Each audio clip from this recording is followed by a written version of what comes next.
Alors, on y va, bataille. On va faire la Gemara de ce soir, la Gemara d'Aflamedhe, page 35, folio A. Puis, C'est quelle Gemara? Gemara Sota, notre Gemara. Sota. Sota. Ouais. Alors, à bataille. Vous êtes déjà à la page 35? On va lire ensemble un passage d'abord de la paracha de la semaine. Et puis après, on va continuer notre Gemara habituelle du lundi et du jeudi. Alors, la paracha. Bon, on disait au début du shiur, vous voyez comment Akadosh Baruch Hu fait les choses. Une guerre se termine, on l'espère en tout cas en Eretz Israël, avec le shalom et surtout la brioute de nos soldats, de tout l'âme Israël. Et voilà de l'autre côté, regardez comment ils se déchirent entre eux. Ils se déchirent, c'est le cas de le dire, mais avec le pire d'atrocité, de cruauté. De l'autre côté, en France, ça s'écroule. Le monde entier est en train de Baruch Haba Rabbi Meir, Baruch Haba Beshem Hashem. Et le monde entier là, il est en train de. Macron, il est en train d'ignorer. C'est-à-dire qu'on va nommer un autre premier ministre. Et puis, non, Meshuga. Baruch Haba Rabbi Henri. Alors, et puis, ouais. Il a dit qu'il ne veut pas démissionner. Ouais, l'autre. Mais il veut son poste. Il a raison, il veut son poste. Il n'a pas réalisé que 2 fois qu'il lui prend sauter. Vous savez, le pouvoir, c'est addictif. Dès le moment où tu as le pouvoir, et ben, tu rentres dans l'abus de pouvoir. Dès le moment où tu sens. Et c'est ça qu'on a expliqué, l'Avdil et les femmes d'Alot, problème des Meraglim. Vous vous rappelez que nous avons étudié le sujet hier, les derniers cours, en expliquant les Meraglim, nous on avait expliqué le Sfat Emet et le Zohar Kadosh. Selon le Sfat Emet, la raison a été une raison valable, entre guillemets, pas acceptable. Mais ils voulaient. Non, ni raison valable, ni acceptable. Dans les deux, ils n'avaient pas le droit de le faire. Ils voulaient rester dans le contact avec Dieu, avec le Midbar, avec la Shrina, avec l'Aman. Et selon le Zohar, ils voulaient garder leur poste et leur fonction, ce qui fait qu'ils ont ils ont très mal interprété tout ce qui se passait en Eretz Israël, et ils ont amené un descriptif biaisé parce qu'ils étaient, comment on dit ça, vendus à leur cause, celle de rester dans leur poste et leur fonction. Chez Mirachem, qu'on soit toujours dans le Emet. C'est ça la grandeur d'un Ben Israël, c'est de savoir toujours se remettre en question. Est-ce que je suis dans le Emet? Est-ce que je suis bien? C'est la notion de Teshuvah. Tous les soirs, avant de dormir, on fait vidouille, et on demande pardon à Kadosh Baruch Hu, et on réfléchit sur notre journée. Qu'est-ce qui s'est passé? Est-ce que je suis dans le Emet? En tout cas. Alors, à Botaï, et je l'ai expliqué encore une fois, je l'ai dit le dernier shiur, et je l'ai dit, ça fait 10 shiurim, je le dis, et je le beau le répéter, et on le sait tous. Mais tu vois comment le sheker, comment le mensonge est là, au vu, au-dessus de tous, et les gens ne fonctionnent pas, les gens n'acceptent pas de dire, de condamner, et dire ça, c'est du mensonge. Quand tu vois que dès que la guerre s'arrête avec nous et que les guerres des chiites et des sunnites s'embrasent, il n'y a aucune ONG qui est en train de se dire mais oh, qu'est-ce qui se passe là, c'est honteux. Il les humilie, il leur dit que c'est des bandes de cochons, vous avez vu ce qu'ils font là-bas? Il n'y en a pas un qui... Oh, ils sont plus là. Si Eretz Israël, si Ben Israël parle, c'est lui qui est problématique. Il y a le monde qui est complètement à l'envers, mais c'est que on est vers la fin, quoi. Et c'est comme dit Maseret Sota, à la fin, le dernier daf de notre traité, le dernier daf, qu'on a beau le dire, répéter, on l'a dit dans la Nation déjà, le dernier, vraiment à la fin, tu vas à la fin de la fin, et qu'est-ce qui s'est écrit? Venez, on le lit juste pour le kiff, là, pour montrer qu'on est vraiment dans le... Je vous lis. Dans la période qui précédera la venue Mashiach, l'insolence grandira. Venez dans l'éducation, vous allez voir. Veyoker Yamir, et les prix flamberont. Agefen Titen Peria Vayain Beyoker, la vigne donnera son fruit, et pourtant le vin coûte très cher. Umalchut et Apech les minutes, et le gouvernement se détournera vers l'hérésie et point de réprimande. Bet Vaad Yeleznut, qui était autrefois un lieu de réunion pour les sages, serait utilisé à la prostitution. Allez à la CPI, vous allez voir. Va Galil, Ichra, va Gavlan, Ishum. C'est pas moi qui est condamné, c'est le gars. Ouais, bien sûr. Va Galil, Ichra, va Gavlan, Ishum. Et le Galil sera détruit et le Gavlan désolé.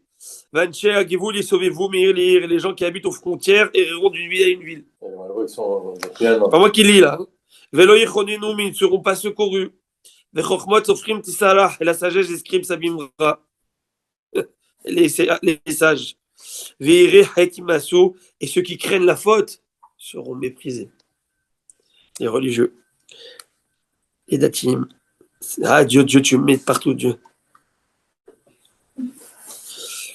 Et ça, c'est vraiment le pompon sur le gâteau. Tu sais que c'est là qu'on y est. Et la vérité sera absente. Les jeunes feront pâlir le visage des anciens. Les Ekinim, les anciens se leveront devant en présence des petits. Ben Menavel Av, le fils outrage son père. Bat Kama, Beima, Kalata, Bechamota, la fille se dresse contre sa mère et la brûle contre sa belle-mère. Oivein Shanchebeto, les ennemis d'un homme sont les membres de sa maison.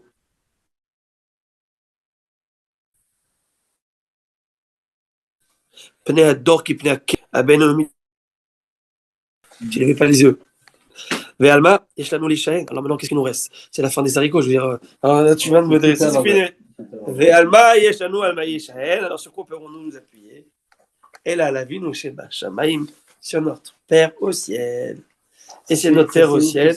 Ça, c'est ici, le dernier DAF, page 49, de Maseret Sota, dès que tu tournes la page. Alors, à Botaï, bonne nouvelle. Nous devons tenir que sur notre Père au ciel. Et c'est le seul qui détient notre destinée, le seul qui tient les fils. Parce qu'il est en train de se passer les rênes du futur. Et tout dépendra de notre comportement. Parce que tout ce qui se passe dans le monde entier, c'est une réflexion de ce qui se passe au sein du Am Israël. Et surtout, c'est un message qui est envoyé au Am Israël. À Botaï, je ne sais pas si je pourrais dire une chose pareille. Ne pas prendre à... Je ne sais pas. Mais vous avez remarqué que c'est qui se entretue chez les Arabes eux-mêmes, les chiites et les sunnites. Ça vous rappelle quoi? La marloquette. C'est un message que Dieu peut-être nous envoie. La seule chose qui va nous faire tenir, l'ardout. Nous, on doit apprendre de ce qui se passe chez Egoïm. Dès qu'il n'y a pas de ardout, tout tombe. Il n'y a pas de coalition en France, ça s'écroule. Aussi simple. Il n'y a pas dans le mouvement arabe, ça s'écroule. C'est comme ça. Et nous devons apprendre, Am Ségoula, qui sommes habituellement en la Goïm, on doit aussi apprendre de ce qui se passe autour de nous. Des messages de Dieu. Et on doit toujours être en ardout. Et là, j'ai vu une très belle étude ou statistique qui est sortie après le 7 octobre, là en fin d'année 2024, veut dire que le volontariat en Eretz Israël a augmenté d'une manière considérable. Et ils te mettent au plus chez les religieux, les datim ou les charédis, 42%, ceux qui sont pas charédis, ils sont à 32, il faut voir. Et les autres, pas sortir un peu moins. Mais il y a quand même un bon considérable dans l'âme d'Israël de Ardout. Oui. Et tu le vois, voilà, j'ai dit la dernière fois, je vous avais sollicité pour la mitzvah de Tzedaka de l'école. J'ai demandé, les gens m'ont donné. J'ai pas mis dans le. Oui, j'ai envoyé. Non, j'ai pas mis dans le chat. Je le mettrai après, je vous l'enverrai parce que j'avais pas votre numéro privé. Je vous l'ai envoyé après Shabbat, parce que Rabba Ohana, là, on va en parler. Moi-même ou Rabba Ohana. Et puis, je vais. Un très beau micro cet après-midi là qui parlait justement qui a la paracha et ce que vous voulez dire maintenant. On va le faire. Que les 12 pierres. On va le faire maintenant. Celui-là. Pas celui-là, mais autre chose. Mais c'est la pierre angulaire sur laquelle le monde a été bâti et qui c'est Ardout. C'est l'Ardout. Et l'Ardout d'Israël. Les pierres qui sont dans cet endroit, c'est l'endroit où Dieu a décidé ou de mettre sa Shekhinah. Pourquoi? Parce que si on remonte à la genèse de l'histoire, il y avait deux frères, un célibataire et un marié avec des enfants, qui travaillaient l'agriculture ensemble. La nuit, il s'est changé pour donner à l'autre, et là-bas où ils se sont rencontrés, Dieu va dire c'est là-bas que je veux bâtir mon palais, bâtir mon Beth Amikdash. Et c'est là le shalom, l'ardout. Donc, Rabotai, Bémet, on se doit d'être dans l'ardout. Et vous savez, je vais vous dire une chose. La Torah, la Gemara nous dit comme ça. Qu'est-ce que va faire l'homme pour s'en sortir de la fin des temps? Maya, c'est Adam. Ok, on parle de la fin des temps, on parle de Gog Magog, bref, tout ce qui est en train de se passer. Qu'est-ce que l'homme doit faire? Et la Gemara nous dit que pour se sauver, il y a deux stratégies à faire, à avoir, à adopter. Un, l'étude de la Torah. Second, le chesed. Gmilut Chasadim et Torah. Gmilut Chasadim et Torah. Ce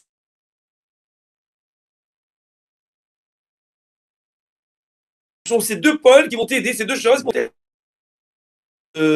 Avec Abraham Avinu, Dieu va lui dire, dans le parashat Lech Lecha, il va lui dire, c'est un passage qui dit, Mevarecha Baruch, Varecha Arour, après il y a écrit là-bas, Veillez Beracha, tu seras bénédiction. Rachid dit, c'est quoi tu seras bénédiction? Au début de l'Amida, on dit Eloké Abraham, Eloké Yitzhak, Eloké Yaakov. Abraham représente le Haïsed, Yitzhak le Givora, et Yaakov la Torah, ok? Différent de toi. Après, on termine. Magen Abraham. On ne dit pas Magen Abraham, Yitzhak et Jacob. Magen Abraham. C'est-à-dire qu'on finit par le bouclier d'Abraham, ce qui protège Abraham. Et c'est quoi? C'est le chesed. Avoir ce chesed, mais un chesed qui est bien dosé, un vrai chesed entre nous, c'est ce qui va faire qu'Akadosh Baruch Hu ne peut pas rester indifférent. Et au chesed. Alors maintenant, je vais juste dire quelques psukim. Ok? Et ces quelques psukim, après, on y va dans la Gemara parce que je intéressant ce qu'on va étudier. Tu sais, quand je t'ai appelé lundi, on a pas mal avancé. Je voulais que tu sois là, pas que quand on n'avance pas, que quand on avance aussi. Alors, la Gemara nous dit comme ça, le passage nous dit dans Parashat Vayetze, chapitre 29. Je vous lis chapitre 29, verset 2. Alors ça, c'est Yaakov Avinu qui s'en va vers, après 14 ans d'études, Shem et Hever, dans la yeshiva de Shem et Hever, il s'en va se marier. Vous savez, 14 ans de préparation au mariage, c'est le minimum. Elle va apprendre à gérer un mariage, va apprendre à gérer une madame, va apprendre à te gérer déjà. Et puis après, hein? Pourtant, les religieux ne le font pas. Faux. Oui, il le faut, mais ils ne le font pas. Faux. Ils le font. Ils étudient avant de se marier. On a des cours spéciaux pour le mariage. On a des cours de mariage. Mais normalement, quand on rentre se marier, on doit faire Mais Pas de 14 ans. hein? Pas de 14 ans. 14 ans, le truc est pareil. Par contre, 14 ans de préparation, pas de contact. Ça, c'est interdit. Comme préparation, mais bon, c'est une petite joke que j'ai faite. Il est parti pour vraiment étudier la Torah, pour se préparer, se parer contre l'énergie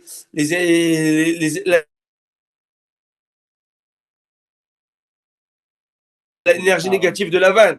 Maintenant, et on va voir que cette étude de la Torah qu'il a tué Shem et Hever, c'est une étude de la Torah, hein. On va le voir qui provient de Shem et Hever. Remarquez Shem, et Shem, c'est celui qui était à l'époque d'antan, à l'époque d'avant le déluge. Donc lui, il a pris l'étude de la Torah d'avant déluge, avant diluvienne, avant la période diluvienne. C'est-à-dire, c'est qu'il savait qu'il avait affaire ici à Lavan, qui est son arrière-grand-père, et à Lavan, qui est l'archétype de toutes les forces négatives à cette époque. On le dit même dans la Gada, Bikesh, Akor et Takol. Lavan voulait nous détruire même ses petits-enfants. Il était prêt à détruire ses petits-enfants. Ses enfants, l'essentiel qu'il n'y ait pas une goutte de Torah et de lumière dans cette terre. Et lui, il avait appris donc tout ce qui était cette Limoudat Torah, Limoudat Torah spéciale de Shem Hever. Et cette étude de Torah, il va la donner à un de ses enfants. C'est vrai que ses autres enfants étaient jaloux, à Yosef. C'est bizarre. À Yosef Hatzadik. C'est pas anti-juif, on dit antisémite. Il faut que ça remonte jusqu'à cette origine-là. Jusqu'à Shem, ouais. Intéressant. Et Mohamed Rabotai, alors maintenant, regardez ce qu'il y a écrit. Yaakov Avinu, il arrive. Je vais l'étudier avec vous. C'est un Al-Shir HaKadosh qui est magnifique. Al-Shir est à l'époque du Harizal. À Tzfat. T'imagines, tu es allé à Tzfat à l'époque du Harizal. Tu es dans le C'est qu'on appelle ça une centrale nucléaire de Tzadikim. Tu as la Kabbalah, tu as le Yosef Karo, tu as Bishlomo El Kabet, tu as Rabbi Moshe Alchir, tu as le Ramak, Rabbi Moshe Cordobero, bref. Tu rentres dans une bibliothèque. Oh là là, ouais. Tous les tzadikim que vous voyez enterrés dans le fameux cimetière de Tzad, ils étaient là-bas vivants. Donc tu les vois et puis c'est impressionnant. Et on va essayer d'étudier peut-être juste un sujet du Alchir, comment c'est beau, comment ça rentre bien dans les mots, des versets, et par rapport à la paracha, puis après tout de suite on entame avec la Gemara. À Botaï, Yosef et Yaakov s'avance, Yaakov arrive, et on connaît tous le Midrash qui nous dit que il pleure, Yaakov pleure, et Saïna et Larim, c'est lui qui va inventer et créer ce psaume. Le psaume de Shir la Ma'alot et Saïna et Larim, c'est Yaakov Avinu. Yaakov Avinu qui a créé ce psaume. 10 Tefila le Moshe, Isha Elohim, il y a l'Ibné Korach, Yamnatseach, l'Ibné Korach, Mizmor, etc. Donc c'est pas David Amelech qui a fait. Amelech, la majorité, et lui qui les a retranscrits. C'est Adam Arishon qui a écrit Mizmor. Mizmor, Shirem Shabbat, Adam Arishon. Et il y en a, en tout cas, alors, Yaakov Avinu, c'est lui qui a dit Shir la Ma'alot. Et ça, Enaï, El Harim. Je lève mes yeux vers les montagnes, les Chachamim disent El Haorim, vers mes parents. Ezri mi Hashem, Moshe Shamim Varet. Alors je vous explique. Ezri mi Hashem. Il est dépouillé par un homme qui s'appelle Eliphaz. Eliphaz, c'est le fils de Ésaü. Et Eliphaz attrape Yaakov, tonton Yaakov. Il lui met le revolver entre les yeux. Il lui dit, tonton, je t'aime beaucoup, mais papa m'a donné une mitzvah de te tuer. Et je n'ai pas le choix, je dois le faire. C'est en plus la bénédiction qu'il a eue de son père et je dois le faire.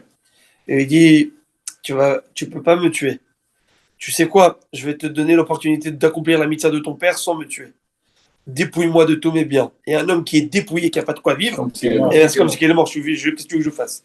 Il a dépouillé entièrement. La seule chose qu'il avait, c'était un bâton qu'il avait trouvé, ou qu'il avait de l'époque, qui bémakli avarti et ayarden. Parce qu'il dit, j'ai passé le Jourdain en passant avec ce bâton, j'étais tout nu. Je n'avais strictement rien. Et il pleurait, il dit Hachem. C'est pour ça qu'il demande le vêtement et à manger à Kadosh Baruch Hu. Oui, exactement. Oui. On sait que Jacob était un géant d'une force herculéenne. Pourquoi il l'a pas tué à lui avant d'abord? Très bonne question que demande Rabbi Henri Znati. Il dit attends, si on sait que Jacob il avait une force herculéenne justement parce qu'on le voit dans quelques versets, alors comment ça se fait qu'il n'en a pas terminé tic-tac avec Eliphaz? Il a trouvé une idée de se faire tuer et il faut savoir que je l'ai dit dans le dernier cours sur la Shishit dernier que grâce à Yitzhak Avinu comment il a toujours approché Esaü, même qui était le pire des ripoux.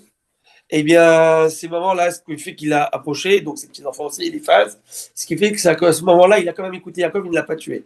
Parce qu'il avait l'éducation de son grand-père, Yitzhak. C'est Jacob avec Esaü. Non, mais c'est Yitzhak qui approchait toujours ses enfants et ses petits-enfants. Ah, d'accord.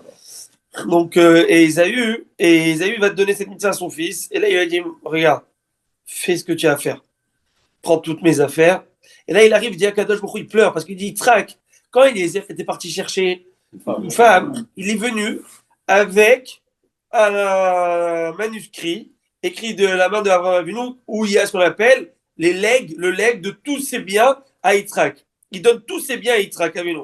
Donc, il est multimilliardaire. Tu arrives comme ça, tu demandes la main d'une fille aux beaux-parents, tu lui montres une richesse colossale de 10 milliards de dollars, ou je ne sais moi, des milliards.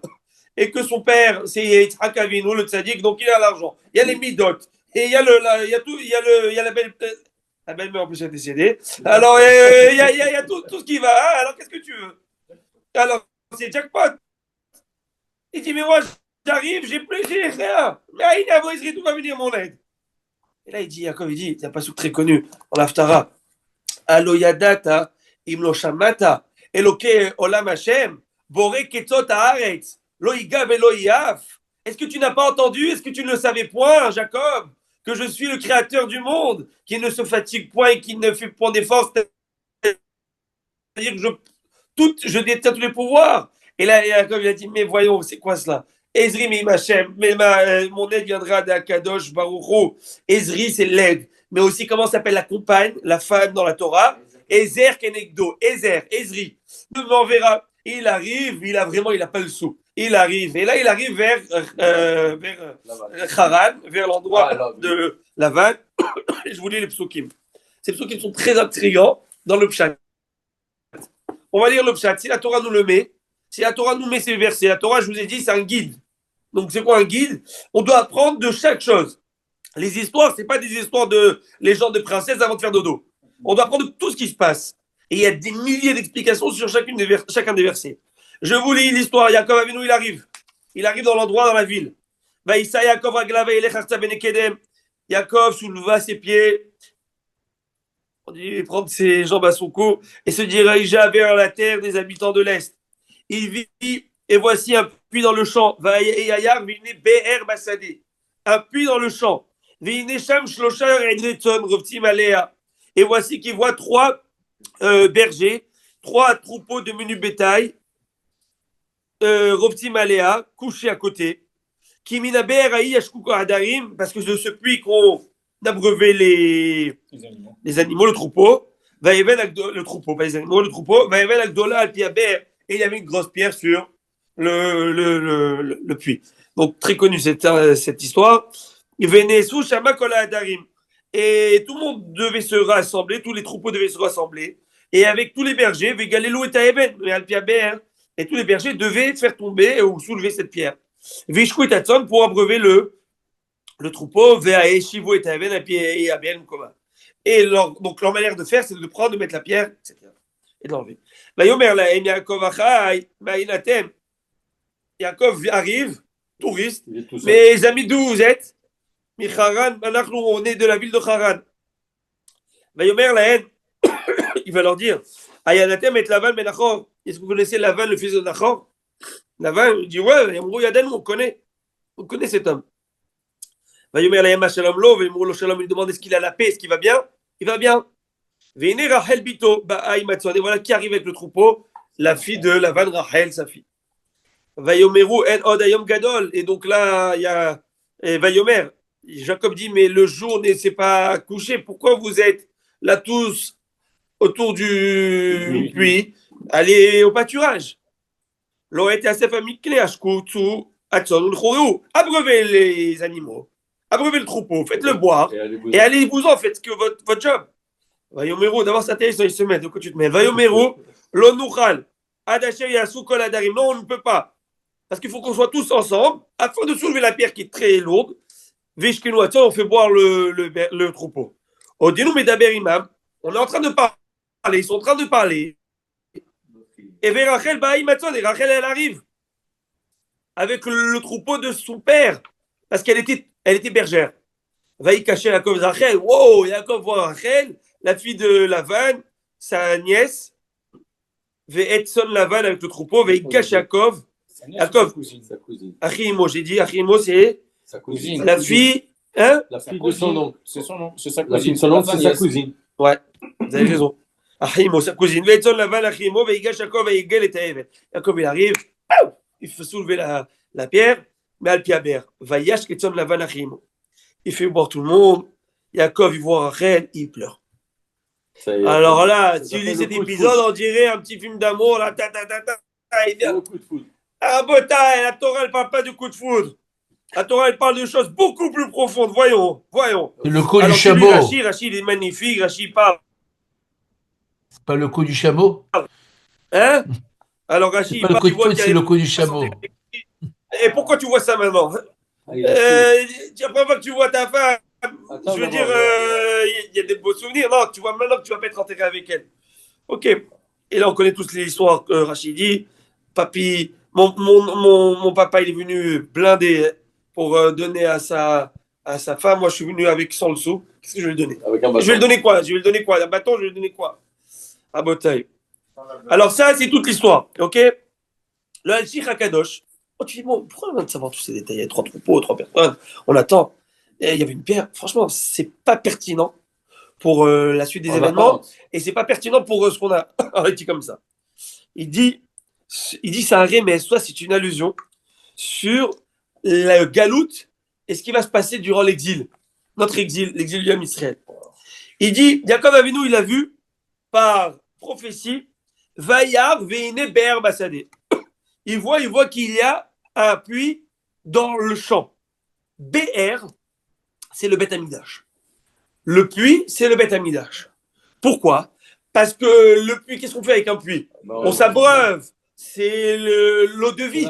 C'est la source de la vie. Sans ça, on ne peut pas avoir. Donc le Beth Amikdash, c'est celui qui va amener le flux d'énergie de la vie dans ce monde.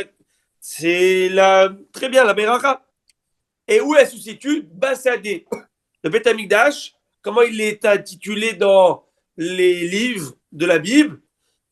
Sadé. L'endroit de Tzion s'appelle Tzion Sadé Techaresh. C'était un champ. Donc, le BR, le Beth Amikdash, qui se situe sur le champ.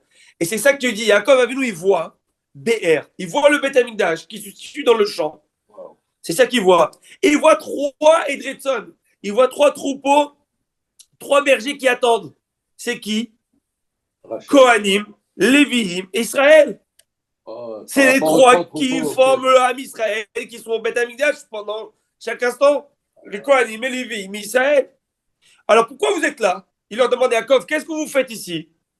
Il dit c'est de ce puits qu'on peut s'abreuver, c'est de ce puits qu'on peut boire, que nos troupeaux peuvent s'abreuver. C'est qui le troupeau? C'est le Ham Israël. C'est ici qu'on peut avoir le flux divin.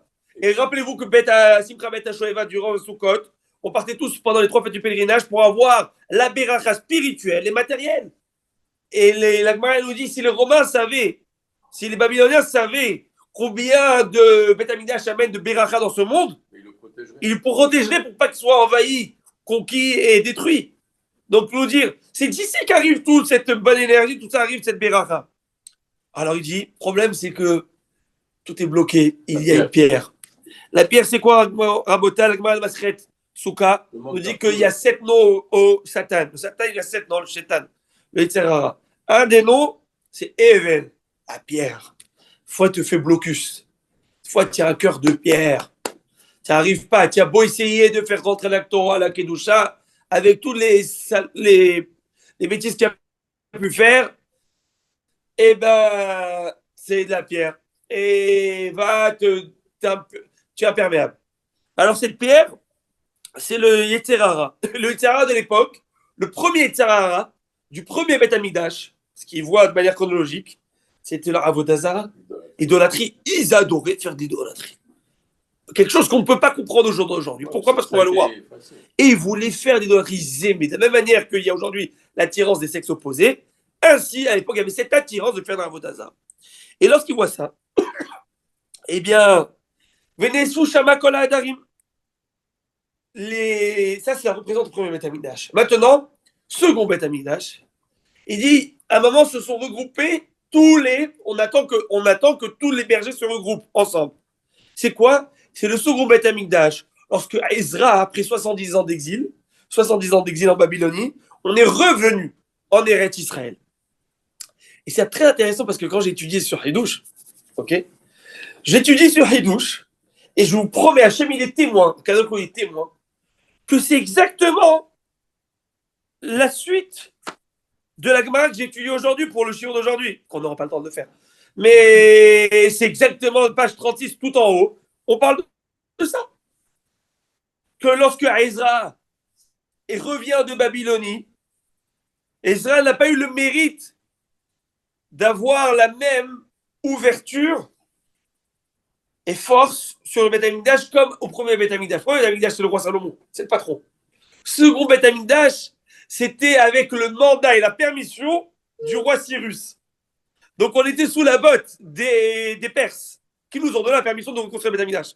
C'est pas aussi splendide, mais quand même, ils se sont tous réunis. C'est qui cette réunion? C'est la seconde, on appelle Shuvat Israël, la seconde Aliyah on va dire, ou la première Aliyah. C'est à ce moment-là qu'on revient tous.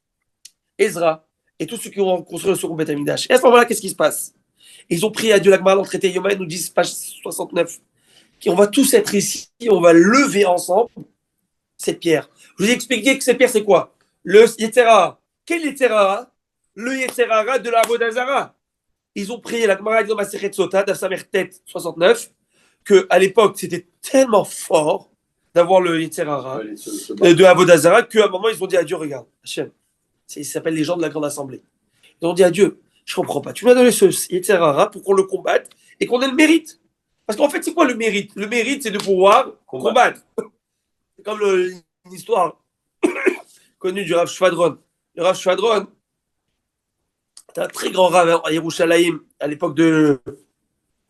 Ça fait peut-être plus de 70 ans. Quel plus? Et puis après, il est médias d'Israël, et il essaie d'amener les gens à la Teshuvah, etc. Alors à un moment, il avait créé des cours de Torah. Il y avait un jeune qui n'était pas venu, ça fait 1 ou 2 fois déjà. Alors, il a été toqué chez lui à la maison. Est-ce qu'il est là, votre fils? Il dit oui. Il dit, pourquoi est-ce que tu vas bien? J'ai peur que tu es malade. Il dit non, bah, la semaine prochaine, je reviens au show, il n'y a pas de souci. Alors il lui dit, qu'est-ce qu'il dit? Non, Rabbi, j'ai un empêchement, je préfère pas vous dire. Il dit, mets-toi à l'aise. J'ai honte. Il dit, honte de moi. Il lui a dit, la vérité, c'est qu'un match de foot, tu rentres le cours du Rav, et c'est l'Euro, ou c'est la Coupe du Monde. Il lui dit, ah oui? Mais c'est quoi le principe? C'est quoi ce concept de match de foot? C'est très simple, il y a 2 équipes, avec chacun, il a un goal, un but, et chacun doit mettre le ballon dans le but de l'autre. Et il y a un gardien. Il dit, ah oui, et alors? Il lui dit, le gardien, il est là à stopper la balle. Barthez, c'était à l'époque, mais je sais plus. Alors il lui dit, ah très bien, il dit. Et quand il met, alors c'est l'euphorie, c'est la joie, c'est super. Alors il lui dit, moi je comprends pas. Et il est là 24/7, le gardien, il dit, pas du tout. Il dit, alors attendez, que le gardien il parte à la maison. Et là vous mettez le but. Ça vous êtes tranquille. Et vous aurez eu. Il dit, mais Rabbi, tout le point, c'est que le gardien ne nous donne pas la possibilité de mettre le but, et nous on y va quand même. Ah, c'est tellement beau ce que tu dis. Et il dit, la semaine prochaine, qu'il n'y a pas du match de foot, et que tu vas au chiour. C'est pas intéressant. C'est plus intéressant comme cette semaine. Cette semaine, c'est qu'il y a un gardien, et qu'il te trouve 36 moyens, et tu dis, I'm going, je vais quand même. Raboter la vérité, le vrai Tzara, c'est quand il y a le match, la finale de foot.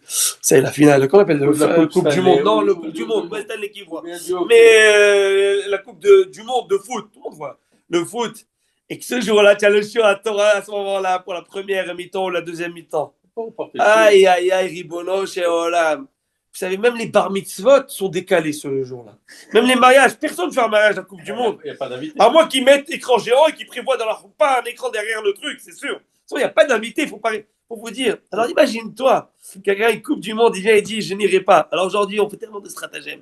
On dit dans la mi-temps, Chiour, Dvartora, on essaie d'habiller le truc, tu vois. Oh, je dis pas que c'est pas bon. Et c'est très bien de faire tout pour encourager les mots de la Torah. Mais ce que je suis en train de dire, c'est que les Anchik Knesset Agdola, ils ont dit à Dieu, tu nous as mis cette pierre, pourquoi? Pour qu'on la contre. Et si on la contre, on a le mérite de l'avoir contrée. Mais on n'arrive pas. On ne peut pas. La Gemara nous dit qu'une fois Ravashi, c'est un talmudiste, 1500, 1700 ans. Ravashi, celui qui a écrit le Talmud, celui qui a clôturé le Talmud. Ravashi, il a dit demain, il a dit à ses amis, à ses élèves, demain, on parlera de notre ami Ménaché. Ok? On fait un cours sur notre ami Ménaché. C'est qui Ménaché? Le roi d'Israël. Le roi d'Israël qui a fait toutes les avodah zarah possibles. Il a flippé, c'était le fils du roi Ézéchias, le petit-fils du prophète Isaïe. Ah, il est parti dans la avodah zarah, mais all the way, comme on dit. Il a tué son grand-père, Isaïe. En tout cas, des choses affreuses. Enfin, il a fait teshuva, apparemment. Oui, selon la vie d'Agmara, très bien. Ce prophète, ce Ménaché, alors il dit, demain on parlera de notre ami Ménaché. C'est-à-dire, on va lire les textes de la Bible qui parlent de Ménaché, voir comment il est rentré dans l'interdiction, etc., etc. Ménaché vient le voir en rêve cette nuit. Donc on parle de millénaires de différence, ou des siècles de différence entre les deux. Ok? Parce que Ménaché est le premier Beth Amikdash. Et donc, le premier Beth Amikdash, c'est plus de 3000 ans. Oui? À peu près 3000 ans. Et puis, Ménaché, c'était cette période. Et Agmara, ça fait 1500. Donc, à peu près. Et là, il lui dit, il lui pose une question. Ménaché vient le voir, Ravashi. Et il dit, moi, je te pose une question. Qu'on fait, par exemple? Bon, pas pertinent pour la question, mais la question, c'était qu'on fait le moti. Sur quoi il faut casser le pain? Quand on fait la plus cuite, etc. Bravo. Alors il ne savait pas quoi répondre. Il lui dit, attends, tu ne sais pas quoi répondre à ce genre de questions d'Alakha, et c'est à moi que tu as appelé, on va parler demain de mon ami Ménaché. Moi, le roi d'Israël, tu parles comme ça de moi. Il va dire, mais Achar, si je vois que vous êtes si grand en Torah, si connaisseur de Torah, comment ça se fait que vous étiez dans la fraction de la Vodazara? C'est la pire. La Vodazara, la pire. Alors il dit,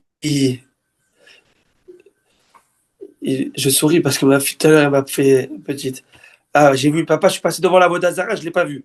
C'est le truc. Et papa, je ne l'ai pas vu, je te promets. Alors tu les vois quand je roule en voiture, moi je rigole avec ma femme, je les vois, je me tourne derrière, ils font comme ça. Non, alors que je roule en voiture. Papa, il a vu. J'ai dit, d'où tu sais? J'avais les yeux ouverts. En tout cas, alors, il dit, mais comment ça se fait que. Il a dit, Ménaché, il dit à Ravashi, si toi tu étais à mon époque, tu aurais levé les pans de ton manteau pour courir plus vite pour faire la Vodazara. Tu sais même pas le Yitzhara qu'on avait de faire la Vodazara. Ouais. Tu n'as même pas idée. Tu sais pourquoi tu n'as même pas idée?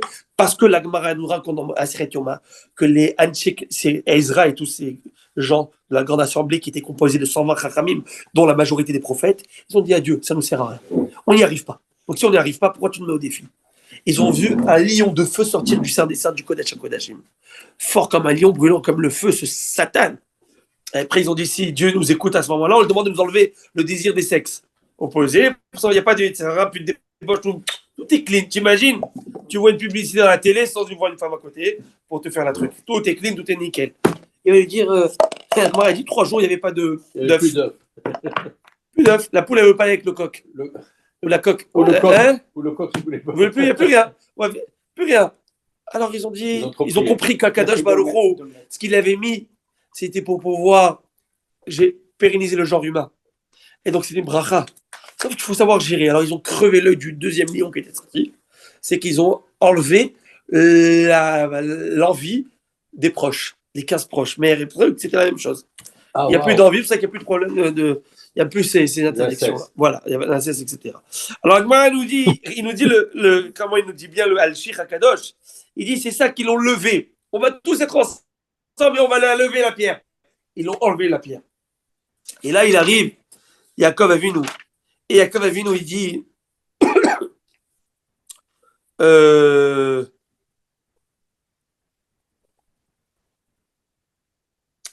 après, Yaakov Avinu, il les voit tous venir. Ça, c'est les 3 qui avaient dit ça. Ils arrivent tous. Il leur demande d'où vous êtes. Il dit de Haran. On est de Haran. Donc, c'est le second. Haran, c'est une ville. Mais Haran, ça vient du mot Haron Af. Haron Af, ça vient du dire de la colère. On vient de la colère de Dieu. C'est quoi cette histoire? Il dit, on vient d'un endroit. On est exilé de notre endroit. C'est le second exil. Il dit, nous, on a un problème. Des allusions, alors. Des allusions. On a un problème. C'est qu'on ne s'entend pas entre nous. On ne s'entend pas entre nous. C'est la sinatrinam. Et il dit, mais vous ne comprenez pas que faites teshuva très vite. Ayadatem et Lavan ben Nachor. Vous connaissez Lavan, le fils de Nachor. C'est qui Lavan? C'est Dieu qui blanchit les fautes. C'est-à-dire quoi? Si vous ne voulez pas avoir de problème avec ma chère à l'époque, blanchissez votre faute, arrangez vos problèmes. Il dit, oui, Yadanou. On connaît cet homme. Vous savez quoi, on connaît cet homme, on sait que c'est ça qu'il faut faire. Sauf qu'on a du mal à le faire. Et puis, et là, il va leur dire, est-ce qu'il va bien, Shalom? Est-ce que vous avez le Shalom entre vous? Il va lui dire, oui, il y a le Shalom. Et qui arrive, s'il y a le Shalom? Rachel, elle arrive. C'est qui Rachel? C'est la Shrina. Qui arrive avec le Tzon, et là, il va avoir... Donc, c'est des allusions. C'est Yaakov Avinu qui voit... Bon, je ne vais pas rentrer dans tous les détails, parce qu'il y a beaucoup encore qui continuent. Je voulais faire la Gemara. Mais pour vous dire comment tout est écrit, et que Bémet, notre seule force, Bémet, et on le sait en plus, le pire c'est qu'on le sait, c'est Ahavat Israël. C'est aussi simple. Il ne faut plus voir la couleur de ta kippa et de ton titit ou je ne sais de quoi. Aujourd'hui, on doit s'apprécier, on doit s'aimer, et ensemble, on doit essayer d'évoluer dans la Torah et de progresser. Et ça ne se fait qu'avec gentillesse et tendresse. Si tu veux amener quelqu'un à la Torah, c'est pas en lui disant tu iras go to the, comment ils appellent ça? To the hell, hein, dans le Guénam. Et tu vois, le seul qui a dit to the hell, c'est Trump. Il a dit à Hamas, si jusqu'au 20 janvier, vous ne m'amenez pas les otages. C'est l'enfer à Gaza. L'enfer dans l'Orient. Et c'est des propos, tout ça. Des mots. Nous, on veut nos otages. C'est des mots. Alors quoi? Il a dit. Je crois que ça va changer quelque chose. Ils n'en ont rien à foutre de leur vie eux-mêmes. Ils n'en ont rien à faire de leur vie eux-mêmes. Il n'y a pas de prix à leur vie. Alors, à Botaï, maintenant, on y va à la Gemara. Cette Gemara, elle est topissime. Elle est magnifique. On avait parlé de l'arche de la Torah. Quand ils avaient déplacé l'arche de la Torah et que Uza, hop, le fils de Aminadav, il avait mis sa main pour l'attraper et il est mort sur le champ. D'ici, on avait vu l'importance De la l'importance de la cavote qu'on doit au Aaron Abérit. Et je vous avais expliqué à l'époque qu'il s'est fait capturer le Aaron Abérit par les Pélishtim. Après les problèmes qu'ils ont eu, le massacre qu'ils ont eu à l'intérieur, des épidémies, les hémorroïdes, etc., ils l'ont envoyé. David, hein? Mais ils n'ont pas été tués comme. Non. Ils n'ont pas été tués. Non, Pourtant, ils ont touché la sainte. Non, Dieu ne voulait pas. Ça fait partie parce que aussi, ça fait partie aussi du libre arbitre. Sauf que Uza, il avait déjà fait une première erreur, on avait vu. Rappelez qu'il avait fait ses besoins, où il s'était mal comporté. Deuxième erreur, c'est qu'il a attrapé. Et le Aaron, Dieu est plus dur avec les tzadikim. Ouais, c'est ça. On est plus noblesse oblige. Tu es plus dur avec un enfant qui est à l'âge de comprendre et qui fait une bêtise qui n'est pas digne de son âge qu'avec un enfant qui a 3 ans. Tu dis rien. Vous voyez ce que je veux dire? Alors à Botaï, qu'est-ce qui se passe? Et là, on va voir la Kedusha. On y va. La Kedusha du Aaron. On a vu que l'Aaron se portait lui-même. L'Aaron se portait lui-même, vous le saviez? Oui, Dans les Shiur, David, je disais que les Kohanim, ils ont attrapé le truc. Vol plané, ils ont fait. Vol plané. Ils ont traversé le Ça veut dire qu'ils ont fait ouvert le Jourdain, tout le monde est passé, ils sont revenus dans notre berge, donc tout la Israël était de ce côté. Et là, ils ont attrapé, ils ont appuyé, ils ont parti. Téléportation jusqu'à un autre endroit. Et d'ici, on avait vu cette idée. Alors, Agma nous dit, je voulais. Pourquoi? Ouais, ok, pourquoi hein? Rappelez-vous pourquoi Hachem il a fait ça.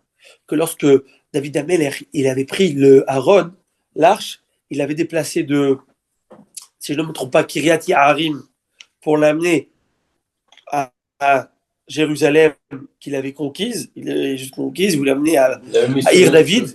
Il l'avait mis sur une charrette. Et pourquoi il a fait cette erreur? C'est une erreur de dire parce que tu as dit sur ma Torah, Zemirot Ayun Lechukecha, la Torah c'est des chants. La Torah c'est. Ça veut dire c'est comme si que la Torah c'est quoi? Mais ou c'est pas important, ou c'est-à-dire que tu donnes la Torah, ça demande beaucoup d'investissement pour l'avoir. On peut étudier des heures la Torah, 2 secondes après tu l'oublies. Et toi tu as dit d'un côté David Ameler, venez on voit le bon côté. Le bon côté, c'est que David Ameler il a dit ton chant est une thérapie pour moi lorsque j'ai peur. Ça veut dire que c'est magnifique. Zemirot Ayulir Krukecha, parce qui dit Bebet Megorai, quand j'ai le magor, quand j'ai peur, les ennemis sont là en train d'essayer de me tuer, je peux trembler, je pourrais m'évanouir de peur. Oh, là, je pense à l'étude de la Torah et là, je me sens bien. Comme des chants qui font dissiper cette peur. Eh bien, Dieu va dire, je comprends, mais tu ne parles pas comme ça de la Torah gauche. Si grande et si profonde elle est. Alors, tu sais quoi, tu vas tomber dans un verset qui est simple. Le verset qui nous dit que c'est les Lévim qui doivent le porter directement et non pas sur la charrette. Et là, tu t'es trompé. À cause de toi, il y a un homme qui est mort. On avance. La Gemara raconte à ce sujet une histoire intéressante. Vayach Banche Bet Shemesh Kiraou Baaron. Vous connaissez cette histoire? Là, ça commence l'histoire. Je vais vous lire l'histoire.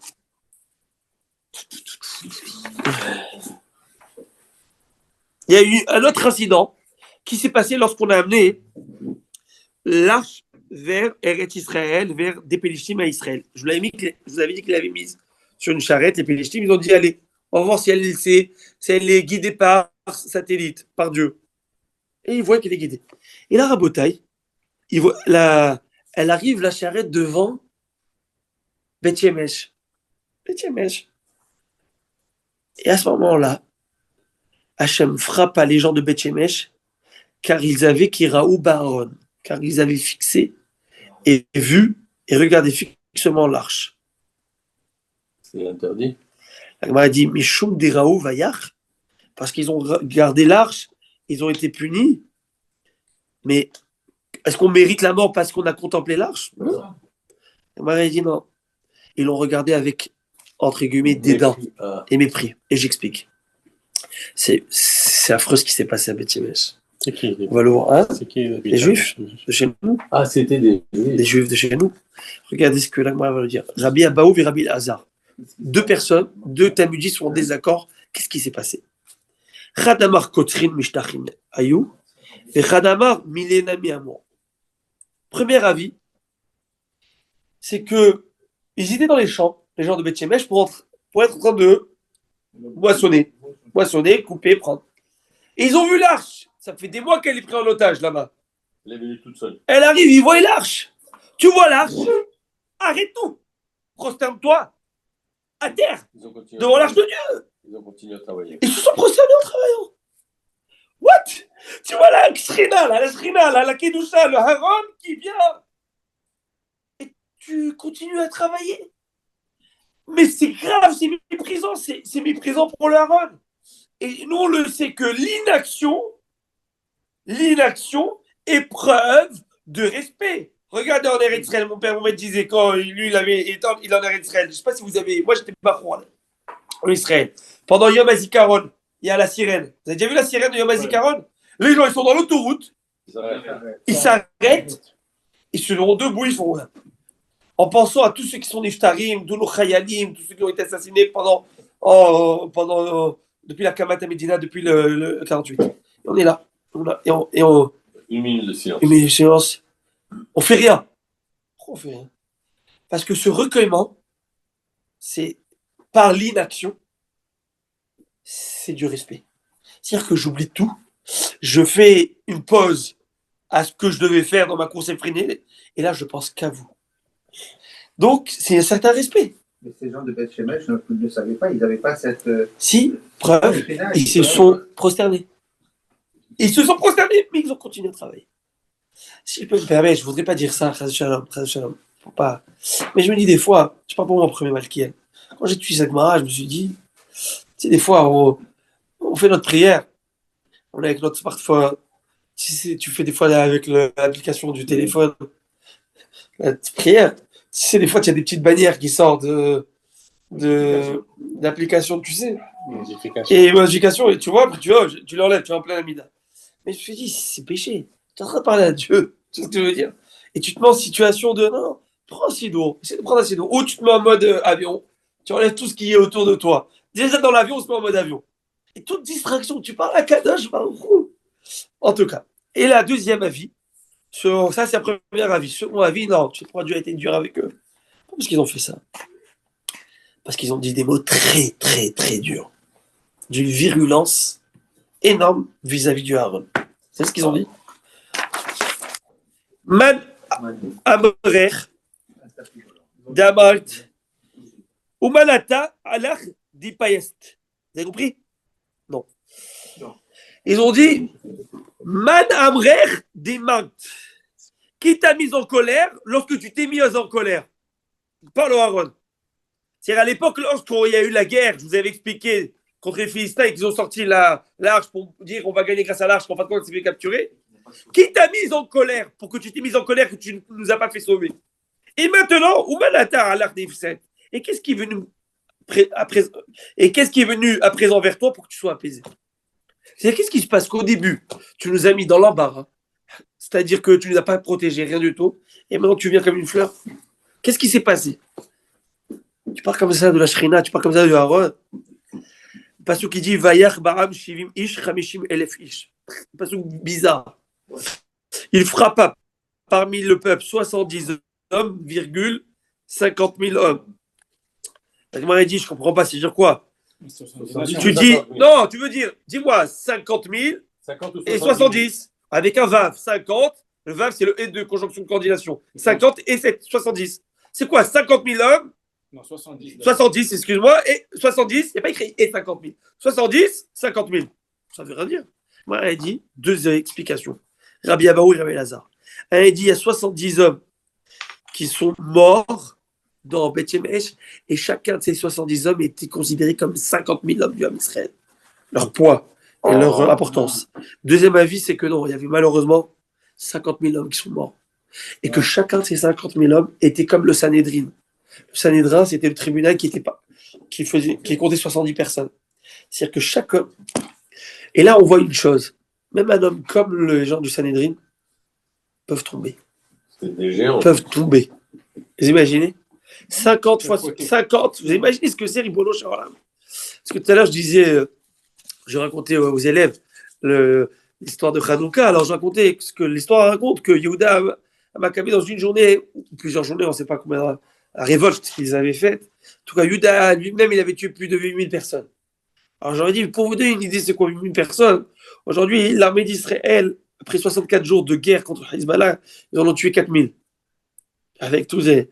Alors, un homme, Vimis, pour vous dire le miracle exceptionnel, d'où le fameux Ménorah Hanoukia qu'on a eu. Ah, Hanoukia, pourquoi? Parce qu'un élève, il m'a demandé, Rabbi, pourquoi toutes les fêtes vont être annulées après le Mashiach, mais la fête de Purim, Mashiach et de Hanouka, ils vont être là. Il m'a dit, mais vous venez de nous enseigner que c'est des Chachamim. Quoi, les Chachamim, c'est plus important que la Torah? Bonne question, oui ou non? Ouais. Je lui ai dit, tu m'as eu. Je lui ai dit, mais non, et je vais te dire la vérité. C'est que l'histoire de Hanouka, c'est spécial, et aussi en Purim. Parlons de Hanouka. C'est que c'est une fête qui ne nous a pas été offerte, c'est une fête que nous avons créée. On a mérité. Qu'on a mérité par notre Messirut Nefesh. On est sorti du cadre ordinaire et on s'est dépassé. On aurait pu dire à Dieu, Hachem, voilà. Qu'est-ce que tu veux qu'on fasse? Qu'est-ce que tu veux qu'on fasse? On peut rien faire. Ils sont venus avec Apollonios, c'est un général de chez eux et Holofernes, avec 40 000 hommes et 40 000 fantassins et 7 000 chevaliers.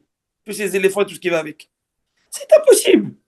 Les gars, c'est des guérillas, c'est des petits, c'est des milices. Qu'est-ce qu'ils vont faire devant ça? IFCHA, contre l'Amérique. C'est pas logique. C'est aucune logique. Ils ont pas dit foutu pour foutu, on y va. Ils ont dit, nous, une vie sans Torah ne vaut pas la peine d'être vécue.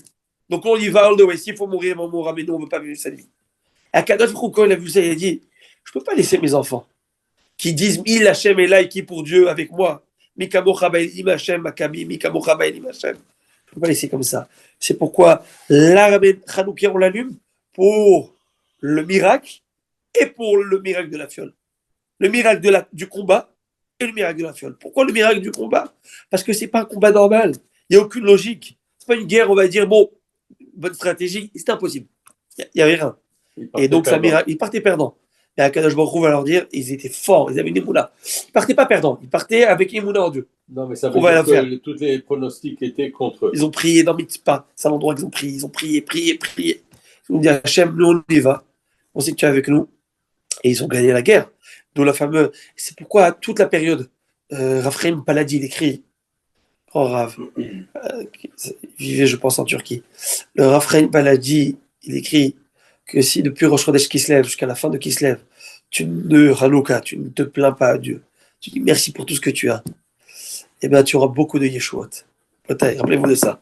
Pas de se plaindre ce mois-ci, parce que tout ce mois-ci, Hanouka, il est basé sur Hallel et Oda. C'est quoi Hallel et Oda? C'est la seule fête où on fait pendant 8 jours le Hallel complet. Alors que même les fêtes de la Torah, on ne le fait pas pendant tous les jours. Hallel et Oda. Hallel, louange, Oda, remerciement. Thank you. Hein? Sukkot aussi. Sukkot, on fait Hallel tous les jours. Hallel Gamour.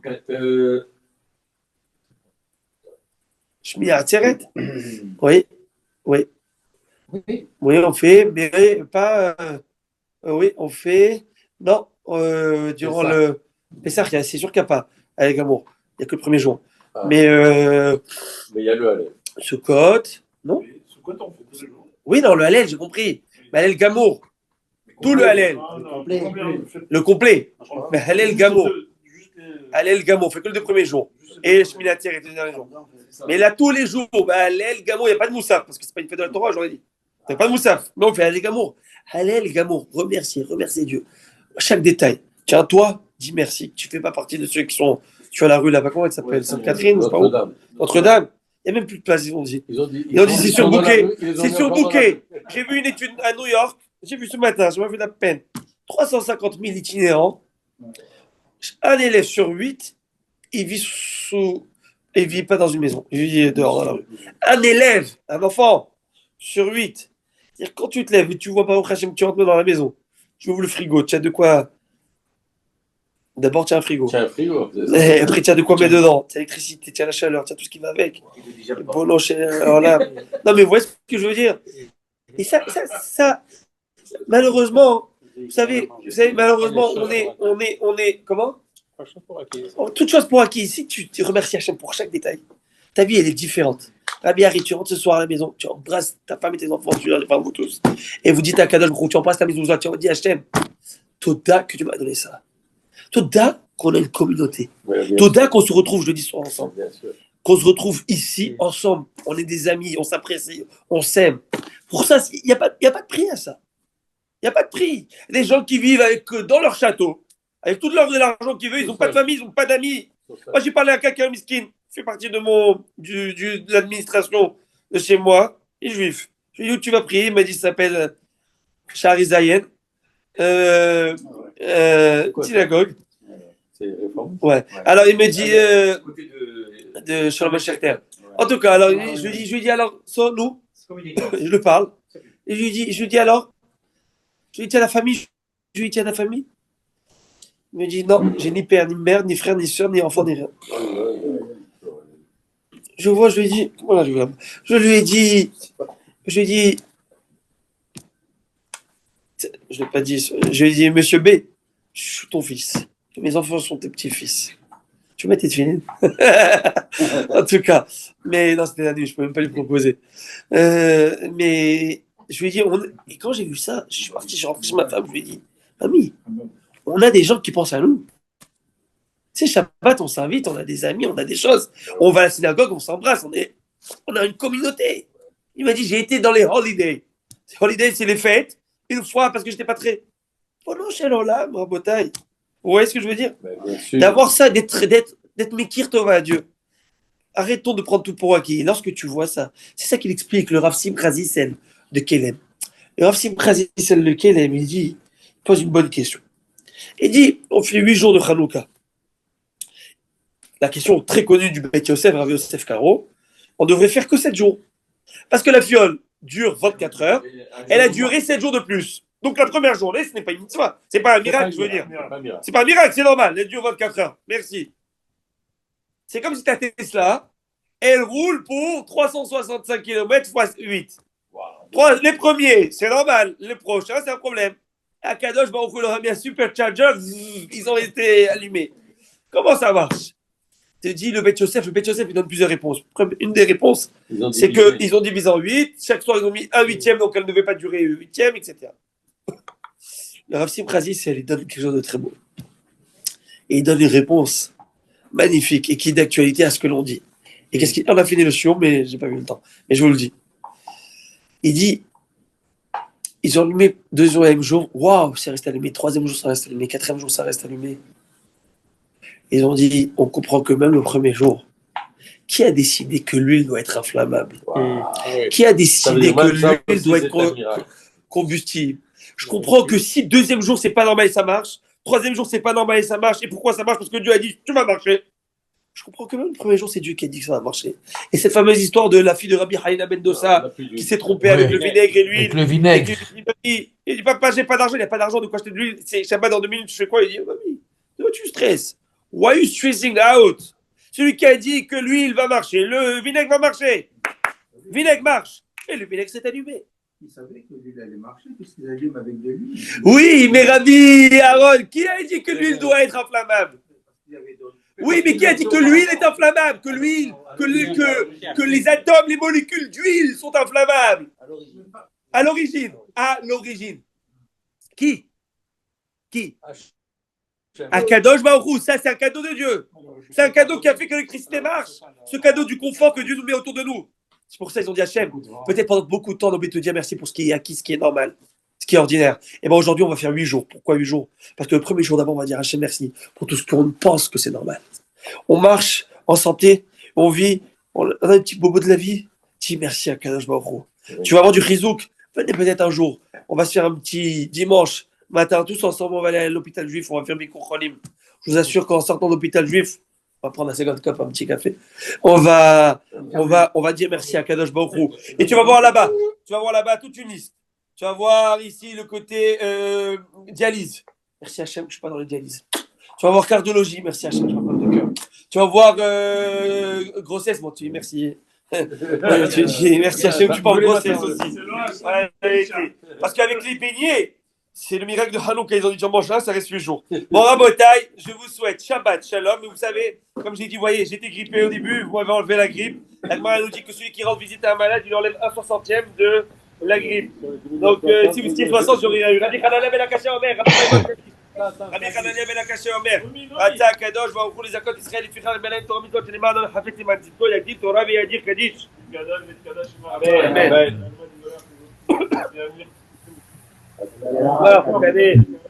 Amen. Amen.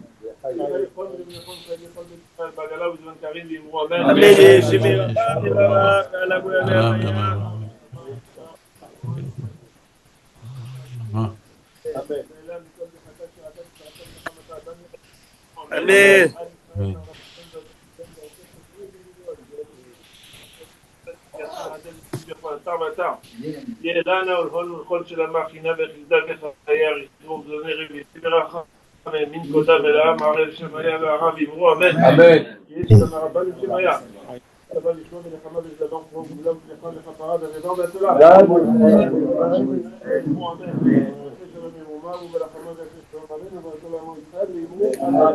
Mais Chazak Baruch, et je vous remercie de faire la mitzvah pour Yavne. Ça serait une big mitzvah.